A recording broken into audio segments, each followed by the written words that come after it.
সাল্লাম পড়েন, একবার দুরূদ পড়েছেন, আপনাকে 10টা সম্মান আমার আল্লাহ রাব্বুল আলামিন দান করবেন। জোরে বলুন সুবহানাল্লাহ। আপনি যদি একবার দুরূদ পড়েন, আমার আল্লাহ তাআলা আপনাকে 10টা বিপদ থেকে হেফাজত করবেন। এমন এমন বিপদ, আপনার সামনে ট্রাক আছে, আপনি অ্যাক্সিডেন্ট হয়ে যাবেন, এই মুহূর্তে আপনার মাথার উপর দিয়ে ট্রাক চলে যাবে, কিন্তু আমার আল্লাহ তাআলা, আপনি দুরূদ পড়েছেন, আমার আল্লাহ তাআলা আপনাকে দুরূদের ওসিলায় হেফাজত করবে। জোরে বলুন সুবহানাল্লাহ।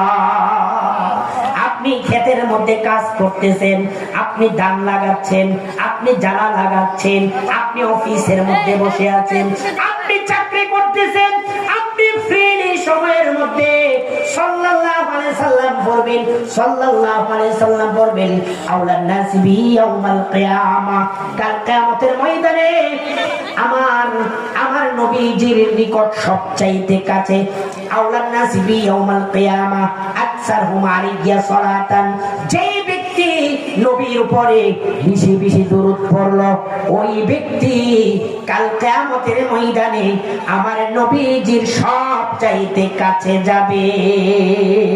সুবহানাল্লাহ পড়ে, যে ব্যক্তি দুরূদ পড়বে বেশি বেশি, এই ব্যক্তি সবচাইতে আল্লাহর হাবিব সাল্লাল্লাহু আলাইহি সাল্লামের কাছে থাকবে। সুবহানাল্লাহ পড়েন। আর বেশি বেশি ইস্তেগফার করবেন, আমার আল্লাহ তাআলা আপনাকে সকল বিপদ আপদ থেকে বাঁচিয়ে রাখবে ইনশাআল্লাহ। পারবো না সবাই? আল্লাহ রাব্বুল আলামিন আমাকে সহ আমাদের সবাইকে আমল করার তৌফিক দান করুন। আমরা সকলে বলি আমিন। আবার যদি কখনো দেখা হয় ইনশাআল্লাহ, আল্লাহ তাআলা